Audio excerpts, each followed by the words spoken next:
Jemaat yang dikasih Tuhan, mari kita bersatu hati di dalam doa. Kami bersyukur buat sore hari ini kami boleh bersatu hati beribadah kepada Tuhan. Bersyukur buat rekan-rekan juga yang sejak pagi melayani.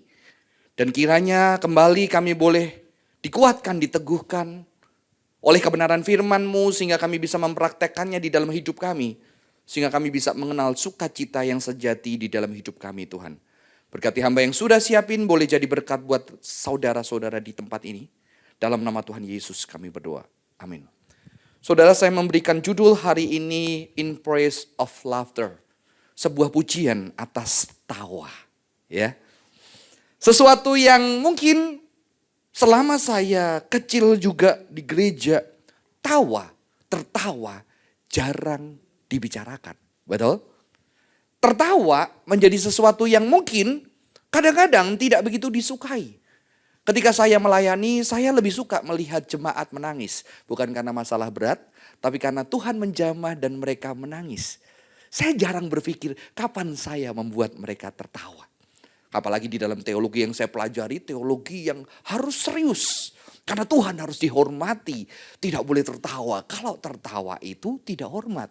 Maka tawa jauh dari gereja. Tawa jauh dari pengalaman spiritualitas saya.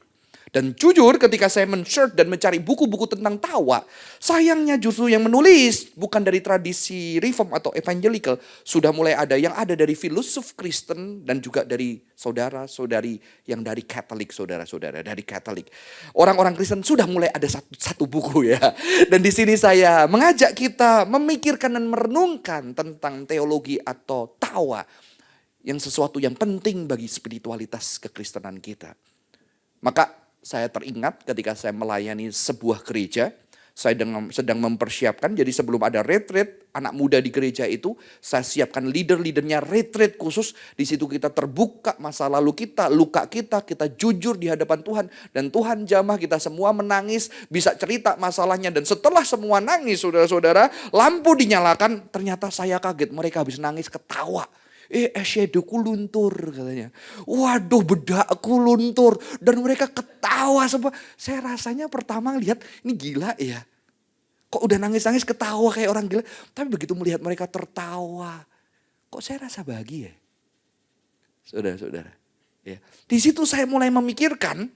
Jangan-jangan tertawa itu adalah bagian dari spiritualitas yang sehat. Betul? Tapi kita tidak pernah membahasnya saudara-saudara. Kita tidak pernah merenungkan. Dan mungkin kalau kita bertanya apakah Yesus tertawa. Maka saya coba search di Google. Yesus tertawa. Muncul saudara-saudara gambar itu. Kok seneng juga ya lihat Yesus kita seperti itu ya. Banyak ternyata sudah ada mulai orang sadar. Gambar Yesus yang gendong anak kecil. Senyum bahagia. Matanya berbinar-binar dan anak kecil melihat Yesus begitu bahagianya. Dan hari ini saya ajak kita memikirkan tentang hal ini. Ini belum pernah saya khotbahkan di gereja lain. Kalau di kelas-kelas spiritualitas tawa saya pernah membuat 2-3 sesi tentang tawa. Dan spiritualitas ini hanya 1 poin di antara 7 poin tentang tertawa. Karena kita tidak mungkin membicarakan satu-satu ya. Bapak Ibu mari kita buka Pengkhotbah 3 ayat 4. Saya akan bacakan buat setiap kita. Pengkhotbah 3 ayat 4. Ada waktu untuk menangis dan ada waktu untuk tertawa. Ada waktu untuk meratap. Dan ada waktu untuk menari. Ya. Sebagai manusia kita pasti pernah menderita dan menangis. Betul? Kita pernah sakit, menderita, menangis, mengeluh. Tapi sebagai manusia apakah kita sadari bahwa kita harusnya juga tertawa? Maka tidak heran beberapa tahun lalu ada satu teologi yang mengajarkan kita kalau di jamaah Roh Kudus bisa tertawa-tawa gak ada berhenti tanpa alasan. Healthy laughter ya. Saya dulu pernah di aliran situ saudara-saudara dan saya tertawa selama 3 hari gak ada alasan. Saya pernah ada di aliran situ. Katanya pendeta kalau Roh Kudus datang sama kamu bahagia banget. Dan kamu gak ada alasannya. Saya bayang-bayangin kok saya hidup saya sengsara ya. Tuhan Roh Kudus jamah. Terus pendetanya ngajar, ayo Roh Kudus mulai bergerak di bagian belakang. Mulai tertawa. Pendetanya tertawa. Saya pengen bahagia. Saya tahu.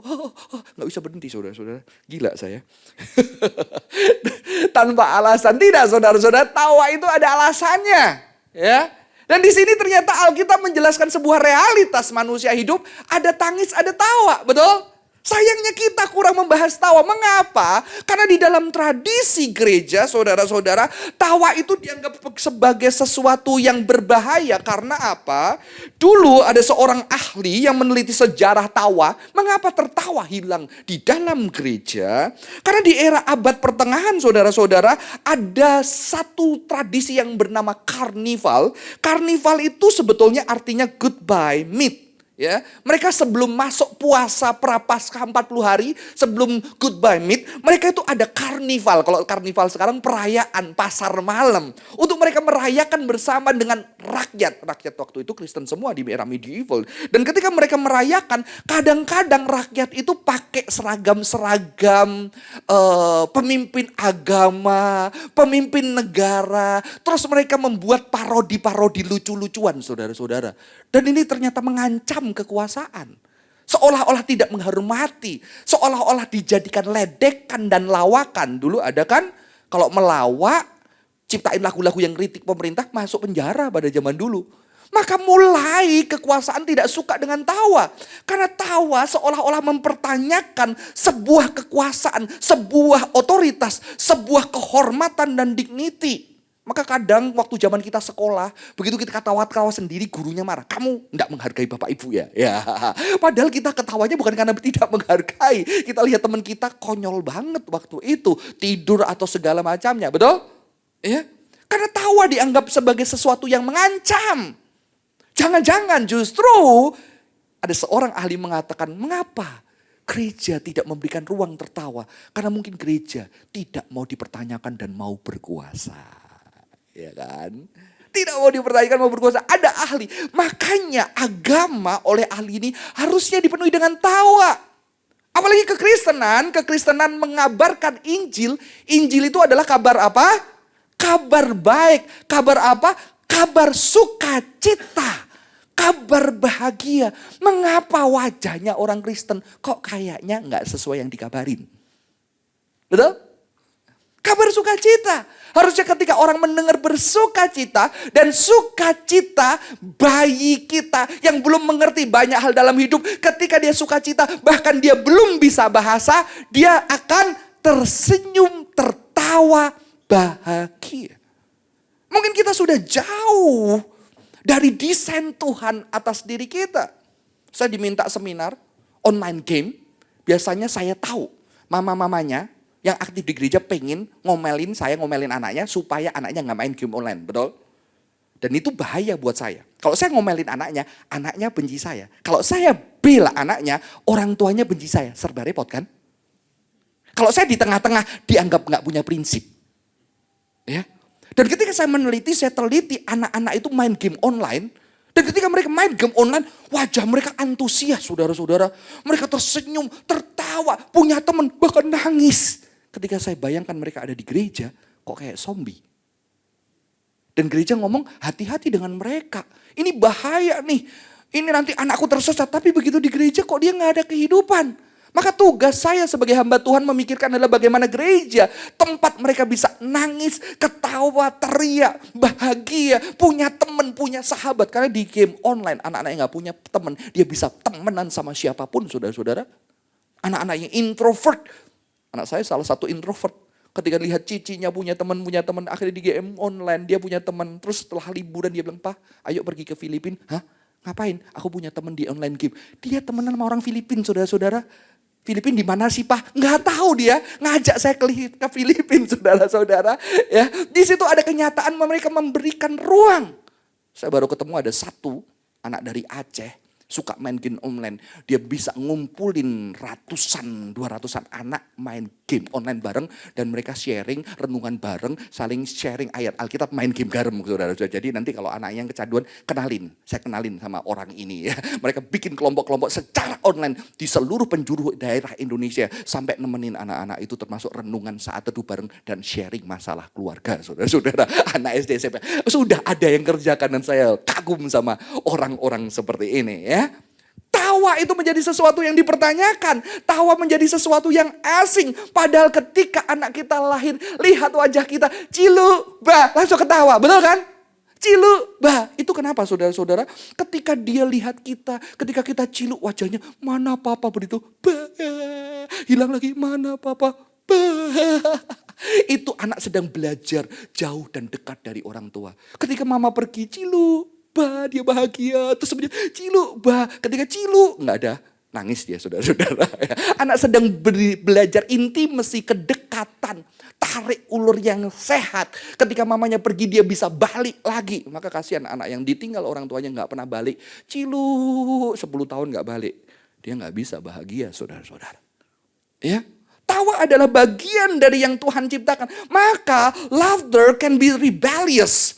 Bisa menjadi sesuatu yang memberontak, menertawakan. Kalau saudara tahu zaman-zaman dulu, ada orang yang menggubah lagu dan mengkritik pemerintah, masuk penjara, betul?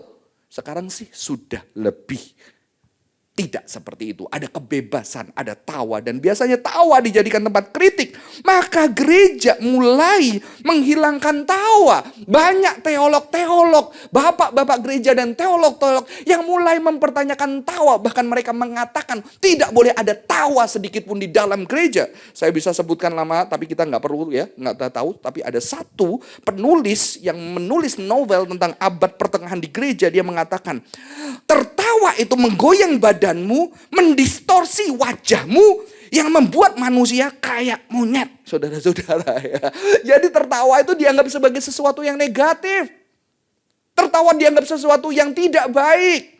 Tertawa dianggap tidak rohani. Sehingga di ordo tertentu di dalam pertapaan nggak boleh ketawa ngakak. Begitu ketawa ngakak, dosa, saudara-saudara. Ya. Tapi Tuhan baik ya, ada TikTok. Akhirnya ketika kita tidak bisa tertawa di gereja, kita buka scroll, kita ketawa, lihat TikTok. Saudara nggak tahu ternyata tawa adalah anugerah. Ketika Anda tertawa, blood pressure Anda itu bisa normal. Ketika Anda tertawa, ada endorfin yang adalah analgesik sehingga Anda bisa reduce pain. Makanya kalau udah menderita, nonton humor saudara-saudara, itu ada painkiller normal yang Tuhan kasih buat kita. Sukacita yang nyata. Yang ada, yang Tuhan anugerahkan. Maka Tuhan berkata kabar sukacita. Sehingga gereja mulai memilih jalan kekristenan. Early Christian writers favored a far more serious approach of life. Lebih fokus kepada hal yang serius, yang fokus. Tapi saya juga menemukan ada teolog-teolog. Yang juga teolog besar. Mulai embrace laughter as a part of spiritual life. Ya. Yesus ketawa enggak? Nanti ya. Saudara, apa itu tertawa? Ketika tertawa saudara-saudara, ada seorang teolog yang bernama James Martin mengatakan seperti ini. Kira-kira nanti kalau kita di surga ya, berjumpa dengan Tuhan dan kita berjumpa dengan Tuhan, ekspresi seperti apa yang akan kita temukan? Ya. Maka dia mengatakan, mungkin kita akan tertawa bahagia, melompat dengan sukacita. Ya. Dan ketika orang Kristen dan orang Yahudi mengucap menerima berkat Tuhan, apa yang ada di wajah mereka? Mungkin tertawa bahagia. Saya lihat coba internet, search tertawa di dalam gereja, saya ketemu 3 wanita ini tertawa tersenyum bahagia, saudara-saudara. Seneng gak kalau lihat anak kita kasih hadiah ketawa bahagia? Seneng gak? Saya pernah capek gitu ya, pelayanan gitu ya. Ntar kalau ada ribut-ributnya, wajar lah ya ribut ya. Capek banget, itu bagian dari kehidupan, ada waktu menderita di dalam pelayanan. Begitu saya pulang, lihat anak saya yang masih polos, yang gak tahu apa-apa. Dia lari, papa. Aduh saudara-saudara, besok ribut lagi gak apa-apa, ngerti ya? Tuhan ajarkan banyak tawa. 7 tahun lalu di Jakarta. Uang kami habis. Saya tinggalkan pelayanan tanpa tahu di Jakarta ngapain. Ya, pertama ada tabungan aman. Lama-lama habis khawatir juga. Sampai nggak ada makan saudara-saudara. Dan akhirnya celengan anak saya masih cukup tradisional. Saya belikan celengan yang dari tanah liat. Biasanya bentuknya ayam jago, ya kan. Saya masukin uang dan kita butuh makan, kita pecah ya. Saya pecahkan celengan itu. Dan semua anak-anak saya bersorak-sorak. Horipa kita kaya. Saya ketawa saudara, tapi miris ketawanya. Tapi di situ sesuatu yang tidak pernah saya lupakan. Ternyata di dalam kesedihan anak saya tertawa. Pak kita kaya, tenang pak gak usah khawatir. Kan papa tinggal masukin itu uang di ATM. Gila, ini anak nggak tahu ya ATM itu ada apa. Tapi di situ membuat kita tertawa dan saya diajarkan Tuhan. Mungkin itu membuat saya bisa melewati hari-hari. Karena saya lihat tertawa mereka menimbulkan kekuatan buat hidup saya. Betul? Kita perlu belajar tertawa saudara-saudara. Karena mungkin ketika kita berjumpa dengan Tuhan. Mungkin yang kita jumpain pertama kali begitu lihat bertemu dengan muka. Memang Alkitab menjelaskan nanti dia akan menghapuskan air mata kita. Jadi nangis dulu saudara-saudara. Aduh nangis tapi nangis bahagia. Pernah gak? Ya. Ketawa sampai nangis tapi nangis kebahagiaan yang dalam. Senyuman yang begitu dalam yang harusnya ada di wajah kita. Kira-kira wajah Kristus seperti apa? Wajah Tuhan seperti apa? Orang Kristen tidak meneliti ini. Padahal ada ayat Tuhan menyinari kita dengan wajahnya. Dan dia menghadapkan wajahnya kepada kita. Dan memberikan kita damai sejahtera. Kita kan kurang visual ya. Wajah Tuhan gambarannya apa? Silau. Kalau kita bisa membayangkan kira-kira wajah Tuhan seperti apa. Yang bisa mendatangkan damai sejahtera. Ya, kita kurang visual orang Kristen. Kita terlalu intelektual sehingga kita bayangkan wajah seperti apa. Kalau kita gambarkan Yesus, kira-kira wajah Yesus itu apakah wajah yang suram atau wajah orang yang ceria? Orang Chinese saja lebih alkitabiah, cari mantu yang ceria. Katanya hokinya banyak. Iya, begitu lihat ceria sudah langsung bisa melewati penderitaan hidup saudara-saudara ya. Betul kan? Suka yang ceria, yang cheerful. Karena itu memang Tuhan mendesain manusia. Bisa menangis tapi bisa tertawa. Dan saudara tahu ternyata ilmu neuroscience. Sekarang di dalam dunia teologi ada namanya neuroteologi. Jadi teologi yang melihat brain sebagai sesuatu yang penting. Ternyata manusia, otaknya didesain Tuhan untuk melihat, mencari wajah orang-orang yang bisa duduk bahagia, tertawa bersama dengan dia. Dan itu adalah menjadi kekuatan yang dahsyat. Betul nggak? Makanya kadang-kadang para ibu sosialita nganter anaknya ke sekolah, nggak jelas ke KW, ngakak-ngakak sendiri, sudah bahagia saudara-saudara. Harusnya itu ada di gereja. Puji Tuhan, kalau ada makanan, ada kopi, waduh, lihat kopi, lihat yang bau buat. Saya bersyukur di gereja ini ada kopi ya, kopinya enak lagi, ya kan.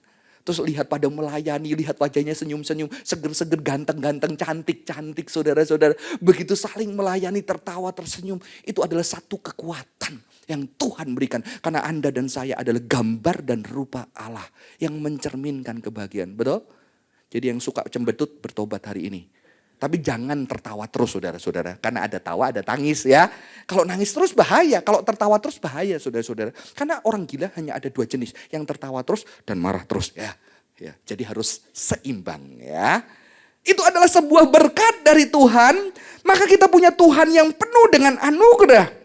Mengapa tertawa penting saudara-saudara? Saya hanya ambil satu bagian hari ini yang kita bisa bawa pulang. Karena Alkitab mengatakan ada waktu untuk menangis, ada waktu untuk tertawa, ada waktu untuk meratap, ada waktu untuk menari.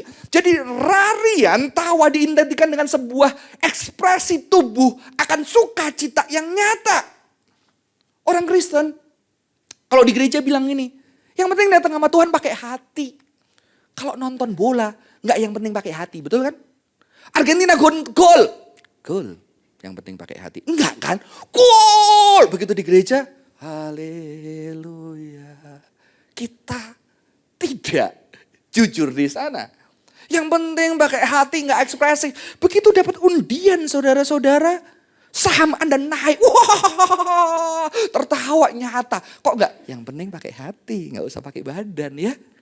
Begitu anak kita juara, wah, kita kurang hidup di dalam gereja. Karena mungkin yang tadi saudara terjadi, kita kurang embrace laughter.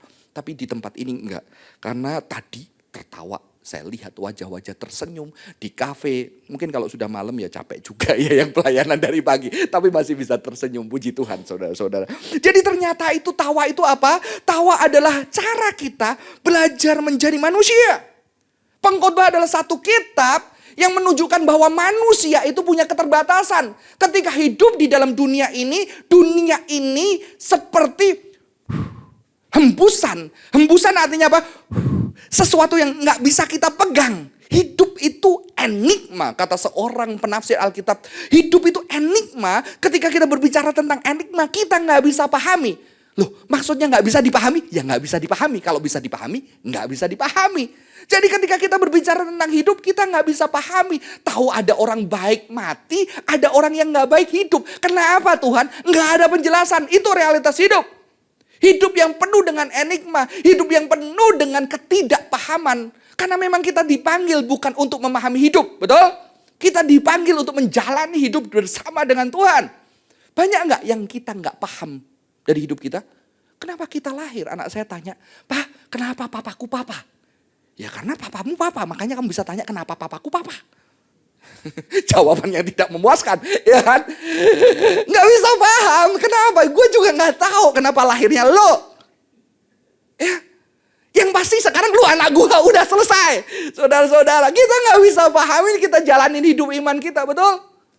Saya nggak pernah dari kecil kepaham bakal ke GKYP, saudara. Saya nggak pernah kepaham. Nggak pernah kepaham jadi pendeta. Maunya jadi bisnismen, saudara-saudara, dipanggil terus jadi pendeta nggak mau. Dalam nama Yesus kutolak. Panggilan Tuhan. Karena pengennya jadi orang sukses mengangkat derajat keluarga saya. Nggak pernah dipahami. Dan begitu nggak pernah dipahami, manusia bisa menjalani. Tapi dia menjalani sebagai manusia yang tidak paham banyak hal. Tapi dia berusaha mencercap keindahan kehidupan bersama dengan Tuhan setiap harinya. Dan ketika mencercap kehidupan, makanya pengkhotbah solusinya apa? Maka itu saudara-saudara, nikmatilah makanmu, hasil jerah lalahmu, bersama dengan istri masa mudamu, bersama dengan orang yang kamu cintai. Karena untuk dapat menikmatinya, itu adalah anugerah Allah. Artinya bukan untuk dipahami, tapi dijalani dan berusaha mencercap. Di dalam kehidupan itu ada kebahagiaan-kebahagiaan kecil yang Tuhan nyatakan yang kita gak pernah cercap, betul? Kita gak pernah cercap. Saudara, saya difoto sama seorang adik bimbing saya dari Medan. Ya, dia masih agnostik sampai hari ini. Dia nggak cari Tuhan, kalau ada masalah dia cari hamba Tuhan. Kok gue mau konsultasi, nggak apa-apa lah, cari hamba Tuhan dulu. Nggak usah cari Tuhan dulu, dia belum bisa, saudara-saudara. Dan ketika dia memfoto, dia cuma bilang, kok lu udah main aja sama keluarga lu. Lu main aja terserah, pokoknya anggap gue nggak ada. Dan saudara-saudara, ketika kita main ketawa-ketawa, dia foto. Dan ketika saya lihat fotonya, indah banget. Karena mata kita terbatas mencercap hal-hal yang kita senyum, anak kita senyum, toto senyumnya bareng, toto kita lari, sandal kita hanyut. Kita gak bisa ngelihat itu sedikit demi sedikit, betul? Padahal banyak keindahan yang bisa kita lihat. Maka pengkhotbah mengajarkan, nikmatilah makanmu bersama dengan orang cinta. Itu anugerah Tuhan yang harus kau cercap. Maka dia sangat manusiawi menjadi manusia. Ya udahlah, ada waktu nangis. Masa lu 10 tahun nangis terus mati? Ya kan? Kalau pas nangis ya nangis, gak usah ketawa. Kalau pas ketawa ya ketawa, gak usah nangis. Karena gak mungkin kan. Saya menangani anak-anak yang putus cinta, gak mungkin seminggu nangis terus, betul kan? Nangis, capek saudara-saudara nangis, betul gak? Akhirnya tertawa. Ternyata seminggu ketika nangis bisa ketawa loh karena sesuatu. Ya, saya baru ketemu satu anak. Dia sedih banget, dia sedih. Saya bilang, udah lu keluar aja dari rumah, keliling kompleksmu. Sambil tanya, Tuhan apa yang bisa menghiburku hari ini. Ternyata setelah pulang, kok gue lega, kok kenapa? Tadi gue lihat anjing. Maksudnya, iya waktu gue lihat matanya anjing, anjingnya lihat gue kok. Kayaknya dia ngerti pergumulan gue, dia halu, sudah saudara. Tapi ternyata ketika itu saya ketawa, terus ternyata dia ngerti kok gue lega loh. Tuhan bisa pakai anjing, kalau manusia gak bisa dipakai. Baik mana anjing sama manusia? Ya, manusia sih jahat banget ya, bisa nyiksa anjing enggak ya? Makanya jangan ngomongin orang anjing saudara, anjingnya marah, tolong ya, please. Kalau dia bisa ngomong, aku tidak sejahat kamu gitu ya. Saudara-saudara, ini adalah nyata, ternyata tawa itu adalah bagian kita embrace our humanity. Maka banyak orang yang tidak bisa tertawa. Banyak orang yang tidak bisa menangis. Dia tidak jadi manusia. Banyak orang gak mau kelihatan sedih. Gak mau nangis. Maka dia berusaha terus tertawa. Itu juga sakit. Karena ada waktu menangis. Ada waktu tertawa. Banyak orang yang sebetulnya tertawa. Dia menahan karena dia tidak percaya ada kebahagiaan. Itu juga sakit. Betul? Sehingga begitu orang ketawa dia juga nahan saudara. Mau ketawa ditahan gitu ya. Karena gak rela hidupku terlalu pahit untuk tertawa. Dua-duanya gak sehat karena menjadi manusia artinya punya dua-duanya saudara-saudara. Dan Alkitab mengajarkan dengan tawa kita menjadi manusia. Menjadi manusia. Dan tawa itu banyak. Kalau saya mempelajari teologi tawa. Tawa itu belajar kita rendah hati. Tawa itu bisa mengajarkan kita pelajaran yang berharga. Ya, yang kita nggak pernah lupa. Tawa itu bisa mengkritik diri kita sendiri sehingga kita nggak sombong. Banyak sekali saudara-saudara teologi tawa yang dahsyat. Ya, tawa itu membuat kita tidak jadi sombong. Tawa itu bisa mengajarkan teologi secara dalam dan terus diingat sampai kita nggak pernah lupa. Banyak hal saudara-saudara. Dan ternyata tawa salah satu yang saya sampaikan ini adalah kita belajar menjadi manusia. Kita belajar menjadi manusia dengan menjadi mau tertawa. Ada seorang yang bernama teolog yang bernama Karl Rahner. Tawa adalah pengakuan bahwa kamu adalah manusia. Dan pengakuan ini adalah awal dari pengakuan akan Tuhan. Karena bagaimanakah seorang dapat mengakui Tuhan kecuali melalui pengakuan bahwa dirinya bukan Tuhan. Tetapi ciptaan yang mewaktu. Ada waktu untuk menangis dan ada waktu untuk tertawa. Memuji adalah tawa itu. Karena itu menjadikan manusia menjadi manusiawi. Ya. Justru ketika kita tertawa, kita menertawakan, kita mengafirmasi. Kita manusia, saudara-saudara. Karena kita manusia ada di dalam waktu. Dan di dalam waktu ada tertawa, ada menangis. Dan ketika kita berbicara ini, apakah Yesus selama di hidup dia tertawa? Yesus tertawa enggak? Ayatnya mana? Ada? Search aja, tawa. Ada satu sih. Allah tertawa melihat musuhnya gitu ya. Tapi Yesus tertawa nggak saudara-saudara? Tertawa? Ayatnya mana? Ada? Nggak ada. Mungkin karena gereja pada waktu itu ditulis jemaat lagi sengsara. Tapi sebetulnya saya yakin Yesus tertawa. Karena apa? Kalau Yesus terlalu cool, maka anak kecil nggak mau deket Yesus. Betul? Yesus datang, anak kecil, Yesus! Diam! Lagi pada. Anak kecil pergi saudara-saudara. Mungkin Yesus, dicubit pipinya, digendong. Mana mamamu? Ciluba gitu. Sehingga anak kecil itu begitu Yesus datang. Yesus! Saya percaya. Yesus ada pribadi yang sehat. Yang dia bisa nangis. Dia bisa marah. Dia bisa sedih. Tapi dia juga bisa tertawa. Terbahak-bahak saudara-saudara. Bersuka cita bersama dengan murid-murid. Maka akhirnya orang bilang apa? Yesus ini gak pernah puasa. Kumpulan ama orang berdosa, pemungut cukai. Ya, minum bareng, makan bareng. Kalau makan enak senyum gak? Makan enak sama temen? Pernah? Saya itu baru pergi Medan baru tahu makanan enak itu apa saudara-saudara. Dan begitu makan, bahagia loh. Dan begitu bahagia, istriku dan anakku harus merasakan ini. Dan gue cerita, ada babi asan, enak banget. Dia cuma membayangkan tanpa wajah tawa, saudara-saudara. Akhirnya ketika saya bawa, saya kasih casiu asan. Wajah mereka, surga. Saudara, itu real. Itu real. Tawa adalah sebuah spiritualitas. Maka banyak orang Kristen sulit menghargai anugerah Tuhan. Karena jarang mengekspresikan dengan jujur melihat hal yang membuat dia bahagia. Saya dulu sekolah di sekolah teologi reform saudara-saudara. Ketika saya dapat berkat saya cerita sama kakak. Puji Tuhan, Tuhan berkati dengan hidupku kayak gitu. Emang kalau kamu gak diberkati gak puji Tuhan? Jadi saya takut memuji Tuhan saudara-saudara. Diomelin ya sama kakak senior. Emang kamu bersyukur kalau Tuhan baik? Ya enggak sih, tapi masa gak boleh sih? Gue baru dapat berkat bersyukur. Iya sih tahu sih, tetap bersyukur walaupun gak dapat berkat. Tapi masa gak boleh? Sejak itu saya mulai takut bersyukur di depan para teolog saudara-saudara. Karena dikata-katain waktu itu sama kakak senior saya. Ya memang teologinya benar. Tapi adakah ekspresi sukacita? Makanya Daud menari. Ya, saya percaya Yesus menari. Karena Yesus datang ke pesta Yahudi saudara-saudara. Pesta Yahudi dipenuhi dengan tarian. Mungkin ada lion dance gitu ya. Makanya saya kalau lihat ama-ama, engkong-engkong, kumpul nari. Bahagia loh saya lihatnya. Kok bahagia banget nari. Coba ya, di Puri kan ada di lapangan gereja ya. Wah itu kumpul, senam pagi. Wah itu indah banget melihat mereka bergerak. Dan ternyata saudara tahu ketika mereka bergerak, itu juga membuat mereka jauh lebih sehat. Jiwanya, mentalnya, otaknya. Saudara tahu beberapa orang yang demensia dipaksa, diminta mengikut satu gerakan-gerakan tarian untuk dia mengurangi percepatan dari demensia dia. Ya. Maka saudara-saudara ini sesuatu yang indah. Yesus adalah manusia sejati. Ada seorang lagi, James Martin mengatakan, sebuah absennya kisah Yesus yang melucu dan tertawa itu tidak membuktikan bahwa tidak ada di Alkitab. Tetapi Yesus pasti banyak tertawa. Karena kita menolak itu maka kita akan melihat Yesus seperti tongkat kayu mati. Tetapi kalau kita menerima ide bahwa dia adalah manusia sejati, maka kita harus menerima semua atribut kemanusiaan, yaitu tertawa di saat yang sama juga menderita dan menangis. Amin. Jadi bagaimana menjadi manusia dan bagaimana mempunyai spiritualitas yang sehat. Saudara harus belajar juga.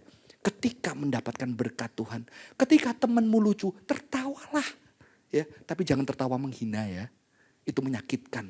Tetapi dia lucu menghibur Anda, tertawalah. Saudara, semalam saya perjalanan jauh, habis khotbah 9:30 pulang dari puncak. Ternyata macet, dilewatin jalur alternatif, udah jalan 20 menit. Jalannya nggak jadi saudara-saudara. Jadi saya balik lagi, saya sampai rumah jam 1. Pulang 9:30 sampai rumah jam 1. Tapi di tengah perjalanan anak saya puter stand up komedi Raditya Dika saudara-saudara. Dan kita dengerin dan satu momen kita ketawa sampai keluar air mata.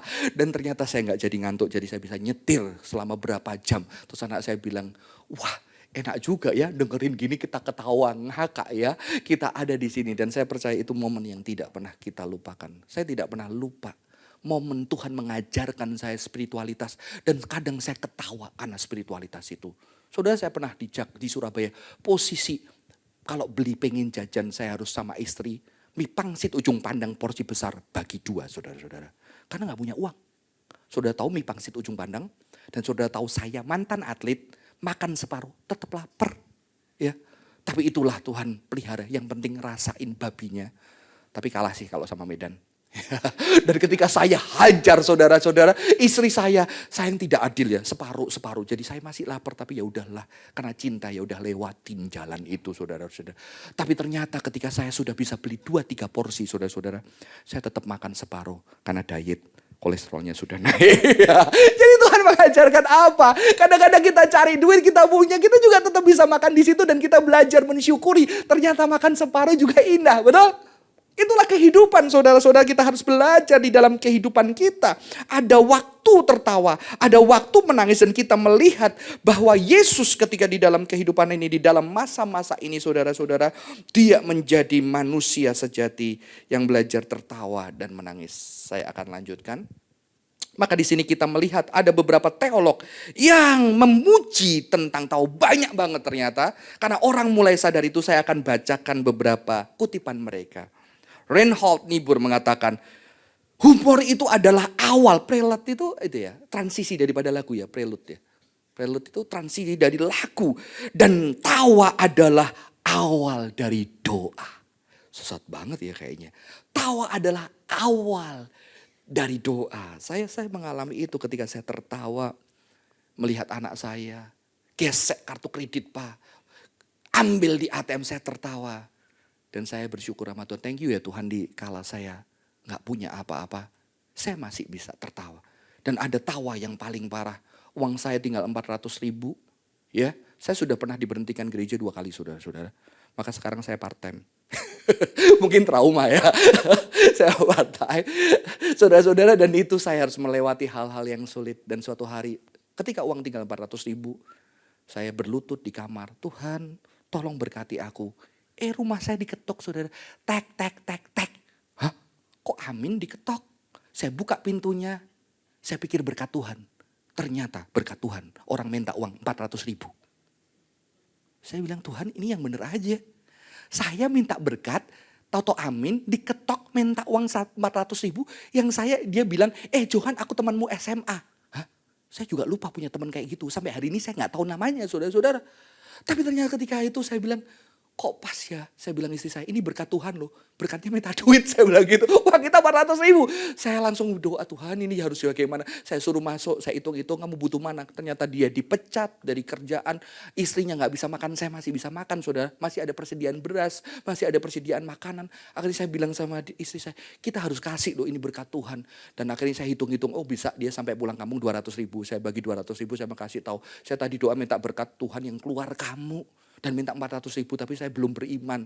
Saya hitung-hitung 200-an kita bagi dua. Loh ini rekeningku 400. Kamu gak percaya ini berkat Tuhan. Oh dia bersyukur saudara. Dia bisa pulang sampai sekarang keluarganya bisa hidup. Sudah bekerja di kota saya. Saya lupa namanya nanya saudara-saudara. Dan di situ saya mengajarkan apa? Tuhan mengajarkan dengan tawa. Kadang-kadang tawa yang miris. Betul gak? Tapi ada di dalam kehidupan kita. Tuhan sedang mengajarkan kita sesuatu. Karl Rahner mengatakan, a good love is a sign of love. Ya, maka orang yang paling kita dambakan, yang paling kita kehilangan adalah orang yang kadang-kadang bisa nangis dan ketawa bareng sama kita. Saya ketemu tuh anak-anak kalau putusnya berat adalah ketemu cowok yang bisa buat dia ketawa ngakak sama membuat dia nangis kenceng, saudara-saudara. Itu putusnya berat. Karena dia betul-betul bisa menjadi dirinya. Maka itu yang kadang-kadang kita rindukan, nanti kita kehilangan papa kita, mama kita. Kita ingat momen-momen ketawa bareng sama mereka. Kita ingat momen-momen nangis bareng sama mereka. Dan itulah membuat kita bersyukur kepada Tuhan. Ketika melewati hal yang sulit, ketika melewati hal yang tertawa bahagia, itu ada di memori tubuh kita. C.S. Lewis mengatakan, joy adalah serius bisnis daripada surga, saudara-saudara. James Martin, joy, humor, dan tertawa adalah bagian penting dari kesehatan spiritualitas kita. Tertawa adalah aktivitas manusiawi. Peter Kraft, seorang filosof Kristen mengatakan, tertawa, humor itu bukan hanya kudus tetapi ini adalah surgawi. Sampai dia agak, ini karena filosof jadi lebih berani saudara. Comedian itu adalah panggilan kudus, panggilan tinggi. Karena comedians membuat orang tertawa. Dan membuat orang tertawa adalah an act of charity. Sebuah tindakan kebahagiaan. Ya, ketika kita teman sedih, kita hibur. Dan dia bisa tertawa bersama dengan kita dengan tulus. Itu adalah sebuah act of charity. Karena dia gak perlu beli obat penahan rasa sakit saudara-saudara ya. Dia sudah langsung keluar secara personal. Ketika saya memahami itu, saya punya pengalaman ada satu jemaat ya di gereja yang anaknya maaf lahir tidak bisa mendengar. Dia punya anak kedua lahir tidak bisa mendengar lagi. Dan ketika saya ketemu sama jemaat ini saya bilang pasti gak mudah ya. Orang kan bilang sudahlah semua dalam kehendak Tuhan, kamu dikasih anugerah, kamu dikasih kekuatan dengan nada ini. Dan dia akhirnya berani jujur dan dia nangis bilang iya. Kadang-kadang aku tanya Tuhan kamu gak pernah punya anak tuli. Kamu gak tahu rasanya. Kadang-kadang dia bisa jujur dan dia bisa nangis. Tapi saudara-saudara saya sudah pernah menjadi teman keluarga ini nangis. Tapi suatu hari ada banyak masalah. Anaknya harus terlepas lagi saudara-saudara. Jadi terancam setelah ditanamkan alat. Terlepas, terancam gak bisa dengar lagi saudara-saudara. Tapi ternyata dibawa ke Singapura pada waktu itu diganti. Karena ternyata cacat produk itu yang ditanamkan. Ternyata dia takut lagi karena dokter bilang sudah terlalu lama lepas anak ini. Yang masih SD mungkin bisa gak dengar lagi. Kita perlu berdoa. Dia takut banget kan anaknya bilang, ma operasi aku gak apa-apa anak SD. Yang penting aku bisa dengar, aku pengen dengar lagi. Dan ketika dia takut, saya gak bisa ada di sana. Saya cuma bilang, peluk. Udah pelukan sama suami sama anak, peluk. Itu menembulkan analgesik juga. Perasaan tenang dan lega. Dan mereka saling memeluk, saling menangis bersama-sama. Ada ketenangan saudara-saudara. Setelah dia pulang, ada kabar lagi anaknya masuk rumah sakit. Dia SMS WA saya. Bukan SMS WA saya. Kok anak gue lagi masuk rumah sakit lagi? Saya bilang, saya mau ngechat. Aku doain kamu ya. Pasti sudah banyak yang ngechat itu. Betul kan? Saya sampai gak ngechat, saya bingung. Aku bingung, aku kesana aja ya. Aku ke rumah sakit. Dan ketika ke rumah sakit saya bilang, jujur. Kamu chat-chat dengan masalah itu, aku bingung lu mau lu balas apa. Dan ternyata dia bilang, kok gue juga bingung lu kok. Kenapa gue chat masalah terus ya. Terus kita ngakak berdua saudara-saudara. Sampai dimarahin suster. Pak tolong tenang, mengganggu tamu yang lain. Jadi lu bingung ya? Iya, gue juga bingung. Wah, istri saya ngakak, dia ngakak. Saudara-saudara, tetap terakhir saya doakan. Dan ketika saya doakan, saya pulang. Dia bilang, kok thank you ya. Kenapa? Lega gue kok. Kenapa? Udah ngakak gue. Hah? Di situ saya baru tahu. Mungkin Ngatain orang Kristen itu tidak menyelesaikan masalah orang lain. Saudara tahu ada ayat, kita adalah aroma of Christ. Kita adalah wangi-wangian Tuhan. Dan saudara tahu wangi-wangian aromaterapi itu tidak menyembuhkan sakit. Mitos itu. Tapi aromaterapi itu ketika orang menghirup, dia bisa refresh. Dan dia bisa juga punya analgesik yang pain dia bisa berkurang. Mungkin saudara gak sembuhin orang. Gak bisa selesaiin masalah orang. Tapi ketika kita duduk, senyum, tertawa bareng mereka. Mereka bisa ngelewatin hari itu. Ada kelegaan, otak mereka gak putus dipenuhi dengan depresi. Coba 100 orang gantian, dia ngelewatin 100 hari saudara-saudara. Dengan sebuah painkiller yang bisa ngelewatin hari itu. Tuhan anugerahkan tubuh kita begitu dahsyatnya. Zat-zat yang bisa menolong orang dan menguatkan orang saudara-saudara. Saya akan segera akhiri saudara-saudara khotbah saya. Eternal joy. Jika kita hidup di dalam dunia ini salah satu buku yang saya baca. Jika kita hidup di dalam dunia ini yang menyediakan rasa taste of heaven, ya, pastilah itu tertawa bersama keluarga dan sahabat. Karena itu bisa mengatasi beban yang begitu menyakitkan di dalam fisik kita, bisa berbagi kebahagiaan kita bersama dengan orang-orang kudus, dan kita bersatu, dipersatukan dengan cinta Tuhan yang sedang menyiapkan kita untuk sebuah kehidupan kekal yang penuh sukacita, yang Tuhan sedang menanti kita di dalam sukacita surgawi. Ya. Saya percaya Tuhan sedang menantikan kita. Di satu tempat tidak ada tangis lagi. Yang ada hanya sukacita. Saya sering kadang-kadang ngomong kalau di dalam tradisi reform ada sola scriptura, sola gratia, sola fide, soli deo gloria. Saya bilang bagus kalau ditambahin satu, sola ria. Ya, maaf kalau ada dosen saya. Karena apa saudara-saudara? Ada di dalam tradisi reform mengatakan, apa tujuan nih manusia? Tujuan manusia adalah memuliakan Tuhan. Dan yang kedua, dan menikmati Tuhan selamanya. To glorify God, kita udah fokus di situ. To glorify God and enjoy Him forever. Bersukacita bersama dengan Tuhan. Tujuan hidup manusia. Kita fokus memuliakan Tuhan. Kita lupa menikmati berkat dan sukacita bersama dengan Tuhan. Pernah kasih hadiah anak. Dan ketika dikasih hadiah. Papa, thank you Papa, peluk kita. Bahagia gak? Pernahkah kita sama Tuhan? Tuhan thank you banget, Tuhan berkati aku. Aku bahagia. Thanks God.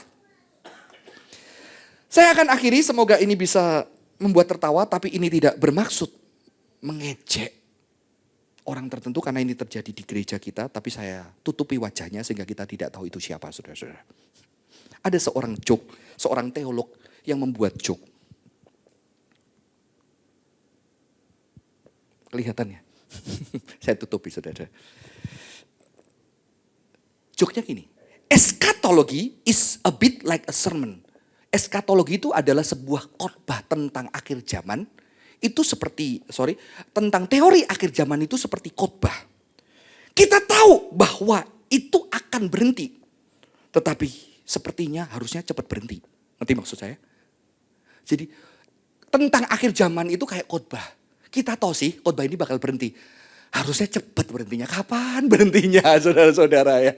Ngerti maksud saya? Jadi ini adalah kritikan untuk para pendeta yang khotbahnya lama. Mungkin kalau saya gitu loh, ini lo lihat jemaat itu kena khotbah eskatologi. Kapan lu selesai? Kapan lu turun? Udah mau makan nih gitu ya. Harusnya saya juga harus berhati-hati. Ini sebuah kritik untuk saya belajar.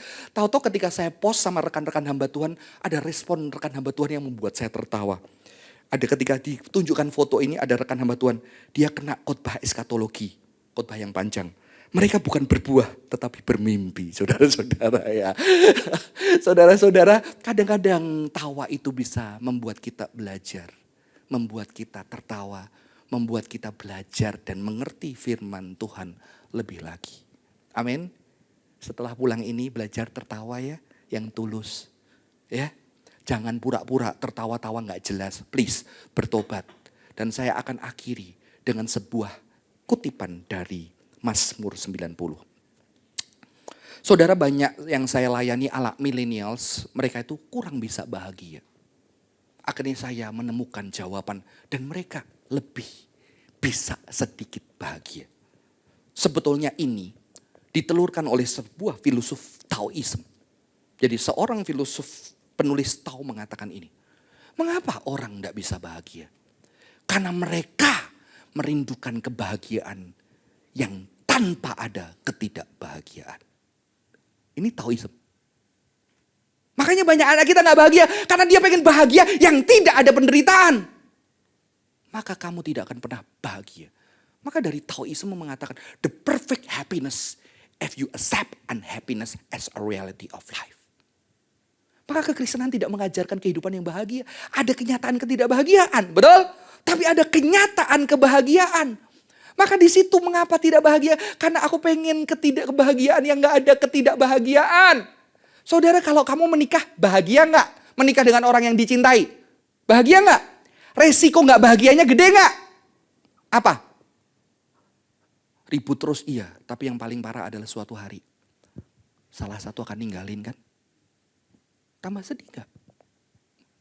Kamu nikah, kamu bahagia, tidur bareng setiap hari, ribut, baikan lagi, makan bareng, diem-dieman, baikan lagi, gedein anak, gendong anak, bahagia, anak sakit sama-sama pusing. Tapi suatu hari kita akan kehilangan orang yang kita cintai. Makanya istri saya bilang, lebih baik kita mati bareng, gimana caranya? Saudara-saudara, gak bisa. Di dalam kebahagiaan kita ada ketidakbahagiaan selama di bumi. Maka pengkhotbah benar mengatakan apa? Ada waktu untuk menangis, ada waktu tertawa. Itu adalah bagian dari perjalanan hidup kita. Dan kita harus menerima kenyataan ketidakbahagiaan. Jangan ditindas, itu ada tapi hari tidak selalu tidak bahagia, betul? Dan ternyata saya menemukan jawaban di Pemazmur, saudara-saudara. Pemazmur 90, saudara-saudara. Dan di sini dikatakan apa, saudara-saudara? Mazmur 90 ayat 13. Kembalilah ya Tuhan, berapa lama lagi? Sayangilah hamba-hambamu. Kenyangkanlah kami di waktu pagi dengan cinta, dengan kasih setiamu. Supaya kami bersorak-sorai dan bersuka cita sepanjang hidup kami. Buatlah kami bersuka cita seimbang dengan hari-hari engkau menindas kami. Seimbang dengan tahun-tahun kami mengalami sengsara. Ternyata pemazmur yang menulis hidup manusia adalah 80 tahun selanjutnya kesedihan dan penderitaan. Dia ngomong apa? Tuhan, kami pengen menerima anugerah-Mu. Sehingga apa? Sehari-hari kami yang sebanding kebahagiaan kami. Sebanding dengan ketidakbahagiaan kami. Jadi dia tidak meniadakan ketidakbahagiaan. Dia menerima ketidakbahagiaan sebagai pengalaman, bagian dari hidup. Tapi dia tidak hanya tertutup di dalam ketidakbahagiaan. Dia memberikan ruang. Tuhan menyatakan cintanya yang dia bisa tertawa bahagia. Dan disitulah akhirnya banyak anak muda benar juga ya. Ketidakbahagiaan bagian dari realita hidup. Tapi di dalam hidup ini ada waktu-waktu kita tertawa. Yang kita harus tertawa dengan sukacita dan bersyukur. Amin. Dan kita kadang harus menangis juga dengan tulus dan dengan kesedihan. Yang sedang nangis dihiburkan, sedang tertawa. Bukan tertawain ya. Tidak ada dan sehingga mendatangkan cinta. Demikian sebaliknya. Mari kita belajar tertawa. Mari kita berdoa. Tuhan, bersyukur untuk cinta-Mu. Bersyukur untuk setiap hal yang membuat kami bahagia. Bersyukur buat wajah-wajah orang di sekitar kami yang buat kami tertawa. Mungkin mereka sudah tidak ada. Tapi Engkau sudah menghadirkan tawa melalui papa, mama kami. Walaupun tentunya mereka juga pernah menghadirkan kesedihan. Tapi mereka juga pernah menghadirkan tawa. Dan biarlah kami boleh menghadirkan tawa. Yang meskipun kami juga kerap kali mendatangkan kesedihan. Biarlah kami juga pernah membuat orang-orang yang kami cintai tertawa bersama dengan kami. Sehingga suatu hari ketika kami tidak ada, mereka ingat momen-momen berbahagia bersama dengan kami. Dan menangis bersama kami. Dan biarlah kami belajar menjadi manusia Tuhan. Yang di dalam kehidupan ini melewati hal yang baik, hal yang buruk, tawa dan tangis. Tetapi di dalam Tuhan, di dalam Tuhan. Terima kasih Tuhan, berkati jemaat Tuhan. Di dalam nama Tuhan Yesus kami berdoa. Amin. Tuhan Yesus memberkati.